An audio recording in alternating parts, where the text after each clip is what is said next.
Hello दोस्तों, कैसे हैं आप लोग? बढ़िया। अगर आप बढ़िया तो हम भी बढ़िया। देखिए, हमने बताया था कि मैथ की क्लास तो चलती रहेगी, लेकिन बीच बीच में आपको जीएस की क्लास और हिंदी क्लास भी मिलती रहेगी। जो अच्छे टॉपिक हैं वनडे एग्ज़ाम में, कोई भी एग्ज़ाम हो, जैसे पुलिस का हो गया, दरोगा का हो गया, या पेट भी आने वाली है परीक्षा, यानी कोई भी वनडे एग्ज़ाम जिसमें हिंदी पूछता है, तो उसमें हम एक एक वीडियो आपका हिंदी का एक एक टॉपिक से बनाते रहेंगे और आप उसको पढ़ लेंगे तो ये वादा हमारा है कि आपको उसमें तनिक भी डाउट नहीं रहेगा। इसीलिए आज हमने हिंदी विषय में रस था, उसको हमने आज लिया है और आज आपको हम रस के बारे में पूरी जानकारी दे देंगे, जिससे रस से जो भी क्वेश्चन बनते हैं परीक्षाओं में वो सभी क्वेश्चन आप इजी तरीके से एकदम हल कर लेंगे। तो बेटा, इसलिए सब लोग एकदम बुलंद हौसला करके पढ़िए, क्योंकि ज़िंदगी बार बार नहीं मिलती और ज़िंदगी बार बार मिलेगी तो पढ़ाई का टाइम बार बार नहीं मिलेगा। पढ़ाई की भी एक उम्र होती है। अगर आपकी उम्र पढ़ाई की निकल गई तो उसके बाद केवल आप ज़िंदगी के चोचलों में खो जाएंगे और कुछ नहीं कर पाएंगे। इसलिए कहते हैं, और बिल्कुल मायूसी मत होना है, मायूस तो बिल्कुल होना ही नहीं है। आज की हमारी जो क्लास है वो है रस। रस का मतलब होता है, इसका जो अर्थ होता है वो होता है आनंद। यानी किसी भी चीज़ को अगर आप देखते हैं या पढ़ते हैं, सुनते हैं, तो उसमें जो आपको भाव मिलता है, जो उसका निचोड़ मिलता है, आनंद मिलता है, वही रस कहलाता है। लेकिन जो हिंदी में रस है, हिंदी में रस का मतलब होता है आनंद, और हिंदी में अधिकतर जो रस होता है वो कविता में होता है, काव्य में। जैसे रचनाएं दो प्रकार की होती हैं। एक रचना वो है जिसको हम पढ़ते हैं, उसे बोलते हैं गद्य रचना, और एक रचना वो है जिसे हम गा सकते हैं, जिसमें कुछ लय होता है, उसको बोलते हैं काव्य रचना या पद्य रचना। तो जो रस होता है ये काव्य में होता है। तो रस का मतलब होता है आनंद, या इसको अपनी भाषा बोल सकते हैं भाव या निचोड़, यानी बहुत से पर्यायवाची इसके हो जाएंगे। लेकिन जो परीक्षाओं में पूछता है उसमें दिया रहता है आनंद। तो पहला क्वेश्चन आपसे यहीं से बनेगा कि रस का अर्थ क्या होता है, तो ऑप्शन तमाम ऑप्शन रहेंगे, तो उसमें आप लगाएंगे आनंद। उसके बाद रस का विलोम भी कभी कोई पूछ लेता है कि रस का विलोम क्या होगा, तो रस का विलोम होता है नीरस। नीरस मतलब जहाँ पर कोई रस ना हो, एकदम सूखापन हो, उसे बोलते हैं नीरस। तो दो क्वेश्चन यहाँ से बन गए, रस का अर्थ आनंद और रस का विलोम नीरस। जो रस है हम बता चुके हैं पहले से ही कि रस जो है काव्य में होता है, अर्थात रस जो है काव्य की आत्मा है। तो बेटा, रस को काव्य की आत्मा कहा जाता है। रस को काव्य की आत्मा कहा जाता है। और रस को काव्य की आत्मा किसने कहा था? तो बहुत बड़े हिंदी के महान साहित्यकार थे, जिन्हें आचार्य रामचंद्र शुक्ल के नाम से जाना जाता है। इन्होंने रस को काव्य की आत्मा कहा है। अब देखते हैं परिभाषा क्या होती है रस की। तो देखो बेटा, एकदम सिंपल तरीके से हमने समझाया है आपको, और आप एक बार पढ़ लेंगे तो ये एकदम अच्छी तरीके से समझ में आ जाएगा। तो ये परिभाषा रही, किसी काव्य यानी किसी काव्य, जैसे कोई कविता हो, मान लो पोएम जिसको इंग्लिश में बोलते हैं, किसी काव्य को यानी कविता को पढ़कर या सुनकर अथवा किसी नाटक आदि को देखकर, यानी कोई कविता हो, आप उसको पढ़ रहे हो, या आप बैठ के सुन रहे हो, कोई दूसरा कोई पढ़ रहा हो, या कोई जैसे नाटक चल रहा हो उसे आप देख रहे हो, तो किसी काव्य को पढ़कर या सुनकर अथवा किसी नाटक आदि को देखकर मन में जो भाव उत्पन्न होता है, जो आनंद उत्पन्न होता है, उसे रस कहते हैं। तो रस का मतलब होता है कोई कविता को पढ़ने में जो मिला आनंद, जो मिला हमको, वही हमारा रस है। हमने पहले बताया बेटा कि रस को काव्य की आत्मा कहा जाता है। अब ये क्वेश्चन परीक्षाओं में बनते हैं, आप डायरेक्ट पूछेगा परीक्षा में कि किसे काव्य की आत्मा कहा जाता है। ऑप्शन रहेंगे अलंकार, समास, रस, छंद। तो आप किस में टिक लगाएंगे? रस में। तो जो रस है ये काव्य की आत्मा है। अब देखिए, रस का प्रवर्तक कौन है, अर्थात संसार में रस को किसने बताया, किसने रस को संसार में लाया। तो रस का प्रवर्तक है आचार्य भरत मुनि जी। आचार्य भरत मुनि जी रस के प्रवर्तक माने जाते हैं, क्योंकि इनकी पुस्तक थी, उसका नाम था नाट्यशास्त्र, ये लिखा है। पहले आप लोग इसका स्क्रीनशॉट ले लीजिए तो हम समझाएं ठीक से। हाँ बेटा, देखिए आप लोग, उम्मीद करते हैं स्क्रीनशॉट ले लिए होंगे। तो देखिए ठीक से एक बार, जो रस है इसे काव्य की आत्मा कहा जाता है। और किसने कहा था? आचार्य रामचंद्र शुक्ल ने कहा था। रस का प्रवर्तक कहें या कहते हैं इसका जन्मदाता, या कह सकते हैं जनक, या कह सकते हैं पिता। तो रस का जन्मदाता, जनक, पिता, प्रवर्तक सब एक ही बात है। तो ये कौन कहे जाते हैं? तो ये कहे जाते हैं आचार्य भरत मुनि जी। रसों का, क्योंकि रसों का सबसे पहले जो वर्णन किया गया था, इन्हीं की एक पुस्तक थी, प्रसिद्ध पुस्तक, जो संस्कृत भाषा में लिखी गई थी, उसका नाम था नाट्यशास्त्र। उसी में रस दिखाई दिए थे, मगर उस समय केवल 8 रस थे। तो कौन कौन रस थे? 8 रस। ये लिखा है ना कि देखो, रसों का वर्णन सर्वप्रथम आचार्य भरत मुनि की प्रसिद्ध पुस्तक नाट्यशास्त्र में मिलता है, जिसमें कुल 8 रसों का वर्णन मिलता है, जिनके नाम इस प्रकार हैं। नंबर 1 है श्रृंगार रस, फिर है वीर रस, फिर करुण रस, फिर हास रस, रौद्र रस, भयानक रस, अद्भुत रस। आप गिन लीजिए एक बार, 1 2 3 4 5 6 7 8 और विभत्स रस, यानी कुल 8 रस हैं। तो परीक्षा में यह भी क्वेश्चन पूछता है कि रस के प्रवर्तक कौन है, तो आप लगा देंगे भरत मुनि। फिर पूछेगा भरत मुनि के अनुसार रसों संख्या कितनी है, तो लगाएंगे 8। लेकिन इस समय बहुत से रस बन चुके हैं। इस समय रसों की कुल संख्या प्रमुख रूप से तो 9 है, लेकिन टोटल हो चुके हैं 11। जैसे परीक्षाओं में पूछता है कि रसों की संख्या कितनी है, तो आप लगाएंगे, परीक्षा में लगाएंगे 9, क्योंकि 9 मानी जाती है अभी अच्छी तरीके से। अभी जो 2 रस और हैं वो ज़्यादा अच्छे नहीं माने जाते, लेकिन फिर भी रस की संख्या में वो आते हैं। तो जब ऑप्शन में रहे 9 और 11, तो आप 9 में लगाएंगे। अगर 9 न रहे तब फिर आप 11 लगाएंगे। तो रस की प्रमुख संख्या है 9, लेकिन टोटल संख्या 11। जब दोनों ऑप्शन में रहते हैं तो आप लगाएंगे 9। उसके बाद देखिए, तो यानी 8 रस थे भरत मुनि की पुस्तक के अनुसार। लेकिन उसके बाद जो 9वां रस आया वो है शांत रस। और शांत रस जो था, इसके जो प्रवर्तक थे वो थे आचार्य उद्भट। तो बेटा जो आचार्य उद्भट थे, ये 9वें रस किसके रस? शांत रस के जनक माने जाते हैं। आपसे बस 1 लाइनर में क्वेश्चन पूछेगा कि शांत रस के प्रवर्तक कौन है, तो आप ऑप्शन 4 रहेंगे। भरत मुनि भी हो सकता है, आचार्य उद्भट हो सकते हैं, और दंडी हो सकता है, कुछ भी हो सकते हैं। तो आपको लगाना है आचार्य उद्भट। उसके बाद 9 रस हो गए। 10वां रस मान के चलते हैं वात्सल रस को। वात्सल रस का मतलब होता है जब कोई माता या कोई पिता अपने बच्चे के प्रति प्रेम व्यक्त करते हैं, तो वो वात्सल रस होता है। यानी वात्सल रस भी एक प्रकार का प्रेम ही है, अर्थात श्रृंगार रस है। इसलिए इसको अभी रस की संख्या प्रमुख नहीं दी गई है। बाकी कुल 11 रस हैं, जिनमें से 9 रस ये प्रमुख हैं, और ये 8 रस इसके अनुसार, भरत मुनि के अनुसार, और 9वां रस जो था शांत रस, ये कुल प्रमुख रस है 9। बाकी वात्सल रस जो है, ये वात्सल रस देखा जाए तो एक प्रकार का प्रेम ही है, जो श्रृंगार रस के मतलब है। इसीलिए इसको भी प्रमुख रूप से रस की संख्या नहीं मानी जाती है। लेकिन वात्सल रस के प्रवर्तक पूछता है परीक्षाओं में, तो वात्सल रस के प्रवर्तक हैं सूरदास जी, क्योंकि सूरदास जी ने श्री कृष्ण की बाल लीलाओं का बहुत वर्णन किया है। तो जहाँ पर बच्चे के प्रेम का वर्णन हो, बच्चों से प्रेम किया जाए, वहाँ पर हमेशा वात्सल रस होता है। इसके प्रवर्तक सूरदास जी। और एक होता है भक्ति रस। जो भक्ति रस होता है वो भी एक प्रकार का प्रेम ही है, लेकिन वो ईश्वर से प्रेम है। तो भक्ति रस के प्रवर्तक अगर पूछे भक्ति रस के प्रवर्तक कौन है, तो ऑप्शन लगेगा विद्यापति। अगर विद्यापति ना हो तब आप लगाएंगे तुलसीदास। तो भक्ति रस के प्रवर्तक विद्यापति जी हैं, लेकिन अगर विद्यापति ऑप्शन नहीं रहते हैं तो आप लगा देंगे तुलसीदास। तुलसीदास। तो बेटा ये इस तरह के, यानी कुल प्रमुख रूप से 9 रस हैं, और कुल संख्या 11 है। जब दोनों ऑप्शन में रहेगा तो आप 9 में लगाएंगे, जब दोनों नहीं रहेगा तो आप 11 में लगाएंगे।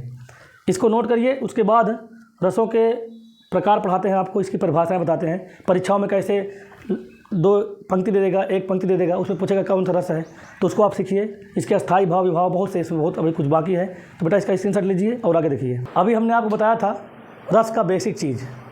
अब जो परीक्षाओं में क्वेश्चन बनते हैं, अधिकतर वो वहाँ से भी बनते हैं और यहाँ से भी बनते हैं।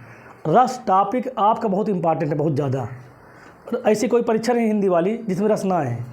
1 या 2 क्वेश्चन रस से जरूर आते हैं, और जितने मैं आप वीडियो आज बनाया हूँ उसमें से बाहर क्वेश्चन नहीं जाता, लेकिन अंदर की बात पूछता है। तो इसी को आपको समझना है, कैसे कैसे पढ़ें कि जो हमारा आंसर हो वो हमारा टैग हो जाए। इसलिए हमने आज ये वीडियो बनाया है। इसको आप ठीक से पढ़ लीजिए, तो उसके बाद कोई भी क्वेश्चन रस से आएंगे आप आसानी से कर लेंगे। तो अभी आपको हमने बताया था रस का बेसिक चीज़। अब देखिए इसके बाद रस के अंग। जो रस हैं उसके कुल कितने अंग हैं, तो परीक्षा पूछता है रस के कुल कितने अवयव हैं, या रस के कुल कितने अंग हैं। तो बेटा अंग और अवयव दोनों एक हैं, सेम चीज़ है, तो इसमें कन्फ्यूजिंग मत होना। जैसे देखा जाए तो रस के प्रमुख रूप से 4 अंग माने जाते हैं, या इसको कह सकते हैं रस के प्रमुख रूप से 4 अवयव माने गए हैं। कौन कौन है? विभाव, अनुभाव, संचारी भाव, जिसको हम दूसरी भाषा में बोलते हैं व्यभिचारी भाव, और चौथा नंबर है आपका अस्थाई भाव। ये चारों बहुत इंपॉर्टेंट है, लेकिन परीक्षा के लिए जो क्वेश्चन परीक्षा में जहाँ बनते हैं वो इन दोनों से बनते हैं, संचारी भाव से और अस्थाई भाव से। और अगर बात करें चारों में से सबसे एक कौन सबसे ज़्यादा मेन है, इंपॉर्टेंट है, तो वो है आपका अस्थाई भाव, यानी जो पूरा रस है इसी पर टिकेगा। तो रस के कुल कितने अंग हैं या कितने अवयव हैं, तो 4 हैं। कौन कौन?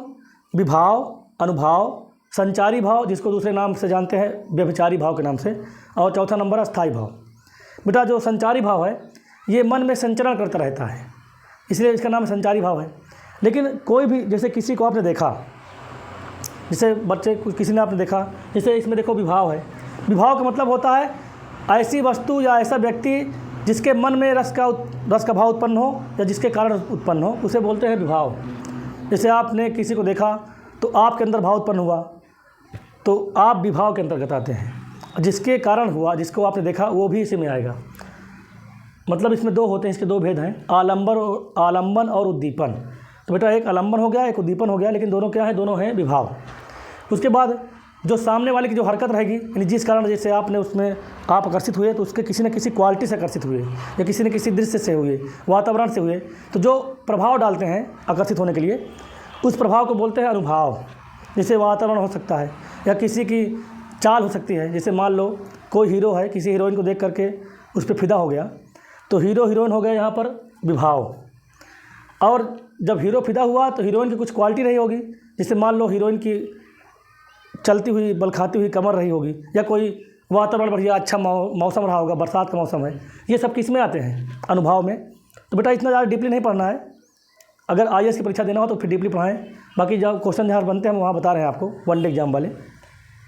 आप इस वीडियो को पढ़ लेंगे तो UP-SSC तक की परीक्षा आपकी क्वालिफाई हो जाएगी। रेलवे, पुलिस, UP-SSC जितने भी वैकेंसी आती है, जैसे BDO हो गया, लेखपाल हो गया, ये सब के लिए बहुत इंपॉर्टेंट है।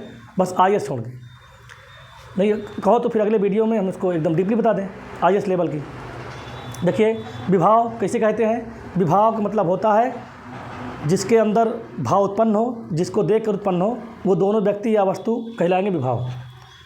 अब विभाव के अंदर जो मतलब भाव उत्पन्न हुआ, उसमें जिसने सहायता की, जैसे वातावरण हो गया, जैसे बारिश का मौसम, या जैसे कोई स्टाइल हो गई, हाथ का घुमाना, कमर का बल खाना, घूमना चलना, ये हरकतें जो हैं वो किस में आएंगी? अनुभव में आएंगी।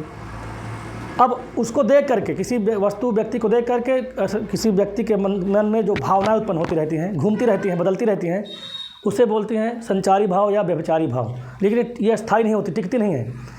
इतने के बाद जो भाव अंदर अंत में टिकेगा, अंत तक टिकेगा, अंत में बचेगा, उसे बोलते हैं अस्थायी भाव। अब अस्थायी भाव को कितने हैं? तो अस्थायी भाव कुल 9 है। ये अस्थायी भाव रहे आपके, ये 9 अस्थायी भाव हैं। जैसे आपके मन में अंत में अगर उत्साह टिक गया तो इसका मतलब आप में वीर रस का संचार हो गया। अगर आपके अंदर अंत में प्रेम टिक गया तो इसका मतलब आप में कौन सा रस हो गया? श्रृंगार रस हो गया। तो जैसा अस्थायी भाव टिकेगा अंत में, अस्थायी भाव का मतलब हुआ जो रुका रहे, ऐसा भाव जो रुका रहे। जितने भाव आएंगे जाएंगे, संचरण करते रहेंगे, उन्हें बोलेंगे संचारी भाव या व्यभिचारी भाव। लेकिन जो भाव अंत में टिकेगा उसे बोलेंगे अस्थायी भाव, और अस्थायी भाव पर ही रस डिपेंड है। तो जैसा भाव टिकेगा अस्थायी भाव, वही रस हो जाएगा। बेटा एक बार इसका स्क्रीनशॉट ले लीजिए तो हम समझाएं और अच्छे तरीके से।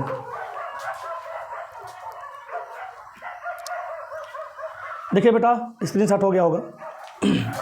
तो फिर से बात देख लो, रस के कुल कितने अंग हैं? कुल कितने अवयव हैं? 4 हैं। विभाव, अनुभाव, संचारी भाव, जिसको हम बोलते हैं व्यभिचारी भाव के नाम से जानते हैं, और चौथा नंबर है अस्थाई भाव। उसके बाद इनकी संख्या भी कभी कभी पूछ लेता है बड़ी बड़ी परीक्षाओं में, तो आप इसको याद कर लीजिए। विभाव की कुल कितनी संख्या है? 2। अनुभाव की 4।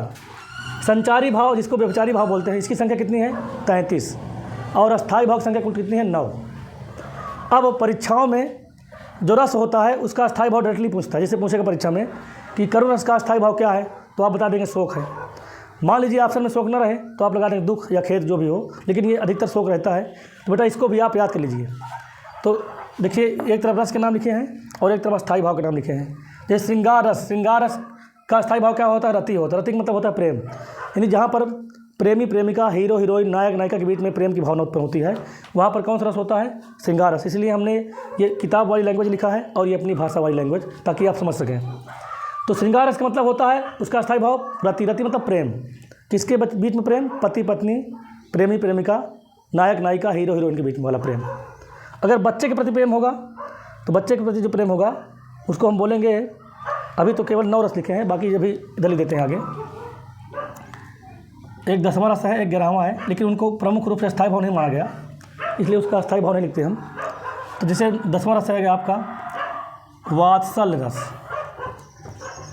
वात्सल्य रस, तो इसका अस्थाई भाव होता है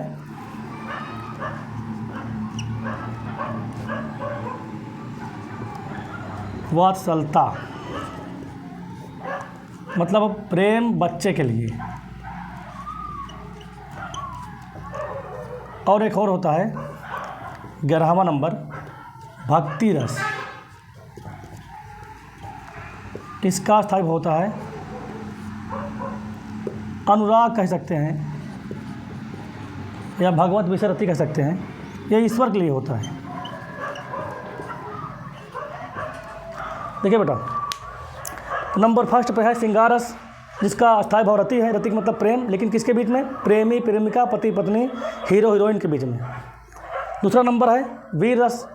वीर रस का अस्थायी भाव होता है उत्साह। उत्साह का मतलब होता है मन में जुनून का भाव उत्पन्न होना, जोश का भाव उत्पन्न होना। जैसे आप किसी दुश्मन के द्वारा अगर कोई बात सुनते हैं तो आपके अंदर जुनून आ जाता है। जैसे अभी हाल फिलहाल में इंडिया पाकिस्तान के बीच में घटनाएं घट रही हैं, युद्ध चालू है, तो आप जब भी पाकिस्तान का नाम सुनते हैं आपके अंदर एक प्रकार का विशेष प्रकार का जुनून उत्पन्न होता होगा कि हम भी जाएं और अपने देशवासियों की तरफ से युद्ध के मैदान में डंका बजा दें। तो इसी जुनून को बोलते हैं उत्साह। और ये किस रस का अस्थायी भाव है? वीर रस का। जैसे अस्थायी भाव अंत में मतलब उत्पन्न होंगे वही रस होगा। अब देखिए करुण रस का अस्थायी भाव क्या है? शोक है।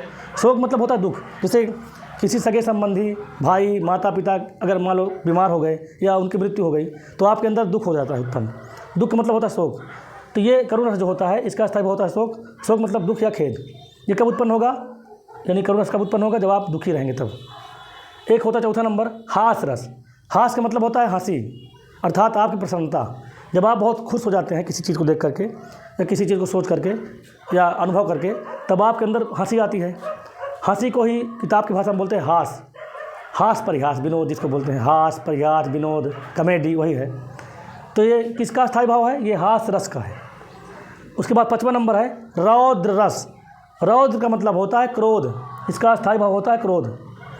ये कब आएगा? जब आपके अंदर गुस्सा आएगी। जब आप किसी बात से गुस्सा हो जाएंगे, खफा हो जाएंगे, तो आपके अंदर क्रोध उत्पन्न होगा। क्रोध का मतलब कौन सा रस हो गया? रौद्र रस। तो रौद्र रस का स्थायी भाव क्रोध, अपनी भाषा में बोले तो गुस्सा। उसके बाद है भयानक रस। भयानक मतलब जैसे कि ऐसा कोई वातावरण, जैसे मान लो बहुत अधिक मात्रा में बादल घेर लिए हों, काले काले घटाएं घेर लिया हो, या कोई शेर सामने से आ जाए, यानी कोई ऐसी घटना घट जाए जिससे आप डर जाएं, तो वहाँ पर आपके लिए कौन सा रस होगा? तो वहाँ पर होगा भयानक रस। और इसका अस्थायी भाव क्या होता है? इसका अस्थायी भाव होता है भय। भय जिसको अपनी भाषा बोलते हैं डर।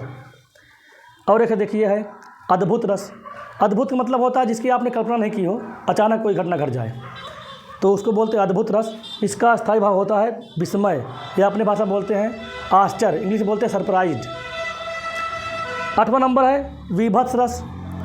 विभत्स रस का मतलब होता है जहाँ पर घृणा उत्पन्न हो। जैसे कभी कभी जानवर के मर जाने पर कुत्ते, चील, सियार उसका मांस नोच नोच कर खाते हैं, तो उसको देख करके, दृश्य को देख करके बहुत नफरत का भाव उत्पन्न हो जाता है, घृणा आती है, तो उसी को बोलते हैं विभत्स रस। और इसका स्थायी भाव होता है जुगुप्सा यानी घृणा। 9वां नंबर है शांत रस। शांत रस का स्थायी भाव होता है निर्वेद। जब संसार की मोह माया हट जाए, संसार से मोह माया हट जाए, घर द्वार, पति पत्नी, रिश्तेदारी सब एकदम से अलग लगने लगे, तब आपके अंदर उत्पन्न होगा शांत रस। शांत रस का स्थायी भाव होता है निर्वेद, जिसको हम अपनी भाषा में वैराग्य या संन्यास कहते हैं। आप देखते होंगे समाज में बहुत से लोग सन्यासी बन जाते हैं, तो उनमें कौन सा रस उत्पन्न होता है? ये रस, शांत रस। बेटा ये प्रमुख 9 रस बहुत प्रमुख है। इनके स्थायी भाव संख्या 9 है, लेकिन रस कुल संख्या है देखा जाए तो 11 है, लेकिन अस्थायी भाव चूँकि 9 है इसलिए 9 रस ही प्रमुख माने जाते हैं। हमने इससे पहले बताया भी था आपको कि रस अगर पूछे कि कुल संख्या कितनी है, तो अगर ऑप्शन में 9 है तो आप 9 लगाएंगे, अगर ऑप्शन 9 नहीं है तब आप 11 लगाएंगे। मगर फिलहाल आप जान लीजिए कि 9 रस तो बहुत मेन थे, इसलिए हमने इसको अलग लिखा। और 2 रस और हैं, एक है वात्सल रस और एक है भक्ति रस। बेटा वात्सल रस का मतलब होता है बच्चे के प्रति प्रेम। जहाँ पर किसी बच्चे के प्रति प्रेम हो जाए, वो प्रेम माता से हो सकता है या पिता से हो सकता है या किसी अन्य व्यक्ति से हो सकता है, लेकिन बच्चे के प्रति अगर प्रेम होगा तो वहाँ पर होगा वात्सल रस। ये लिखा भी है साफ साफ, बच्चे के प्रति प्रेम। और इसका अस्थायी भाव जो होता है वो होती है वत्सलता। वात्सल रस का अस्थायी भाव होता है वात्सलता, वात्सलता का हो या वत्सलता का हो। और 11वां नंबर है भक्ति रस। जहाँ पर ईश्वर के प्रति भक्ति का भाव उत्पन्न हो जाए उसे हम बोलते हैं भक्ति रस। और उसका जो होता है स्थायी भाव वो होता है अनुराग। अनुराग किसके प्रति? अनुराग मतलब प्रेम, किसके प्रति? ईश्वर के प्रति। तो ईश्वर के प्रति प्रेम अगर है तो भक्ति रस, बच्चे के प्रति प्रेम है तो वात्सल रस, और स्त्री पुरुष में प्रेम है, लड़की लड़का में प्रेम है, प्रेमी प्रेमिका में प्रेम है, तो वो होता है श्रृंगार रस। अब श्रृंगार रस 2 प्रकार के और होते हैं, जान लीजिए। इसके 2 भेद हैं। एक होता है संयोग श्रृंगार, संयोग श्रृंगार, और एक होता है वियोग श्रृंगार। जहाँ पर प्रेमी प्रेमिका, लड़की लड़का, हीरो हीरोइन, पति पत्नी मिलेंगे, मिलकर प्रसन्न रहेंगे, तो वहाँ पर होगा संयोग श्रृंगार। संयोग मतलब मिलना। और जहाँ पर बिछड़ गए, बिछड़ के, जैसे जब सीता को रावण चुरा ले गया था तो सीता और राम बिछड़ गए थे, तो वहाँ पर कौन सा रस था? तो वहाँ पर था वियोग श्रृंगार। तो जहाँ प्रेमी प्रेमिका बिछड़ जाएंगे और रोएंगे बैठ करके, तो वहाँ पर होगा वियोग श्रृंगार। और जहाँ पर दोनों मिल जाएंगे तो वहाँ पर होगा संयोग श्रृंगार। ये यानी रस की पूरा डिटेल था। अब इसके अगले वीडियो में इसका हम परिभाषा लिखवा करके इसके एग्जाम्पल दे देंगे, क्योंकि परीक्षाओं में कभी कभी देता है एग्जाम्पल और पूछता है इसमें कौन सा रस है। जैसे आप मान लो पूछ ले कि हे खग मृग हे मधुकर श्रेणी, तुम देखी सीता मृगनयनी, इस पंक्ति में कौन सा रस है? तो जब आप पढ़े रहेंगे तभी जान पाएंगे कौन सा रस है। लेकिन हम आपको बता देते हैं कि यहाँ इसमें है वियोग श्रृंगार, क्योंकि ये जब सीता को रावण ले गया था तो राम भटक रहे थे और रो रहे थे, आंसू बहा रहे थे, सीता खोज कर रहे थे और यही सबसे पूछ रहे थे कि हे खग मृग, हे पक्षियों, हे हिरणों, क्या तुमने सीता को देखा है? तो वो रो रहे थे, इसलिए यहाँ पर वियोग श्रृंगार है। तो बेटा अगले वीडियो में हम इसको बता देंगे। आप लोग इस वीडियो को ध्यान से पढ़िए, 2-3 बार देखिए वीडियो चला करके। अगर समझ में ना आए 3 बार देखिए, बिल्कुल समझ में आएगा। और जो जिस भी टॉपिक पर डाउट हो उसको कमेंट बॉक्स में लिख दीजिए, अपने साथियों को भी शेयर कर दीजिए ताकि अधिक से अधिक लोगों को भला हो सके। और ये ज़िंदगी जो मिली है बार बार नहीं मिलेगी, मैं बता चुका हूँ। तो इसलिए कहते हैं कि ये ज़िंदगी बहुत हंसी है, ये ज़िंदगी बहुत हंसी है, इससे प्यार करो। अगर हो जाए रात तो सुबह का इंतज़ार करो, वो वक्त भी आएगा जिनको तुम्हें है ख्वाहिश, बस खुद पर भरोसा और रब पर एतबार करो। धन्यवाद। आप लोग इसको देखिए। Best of luck.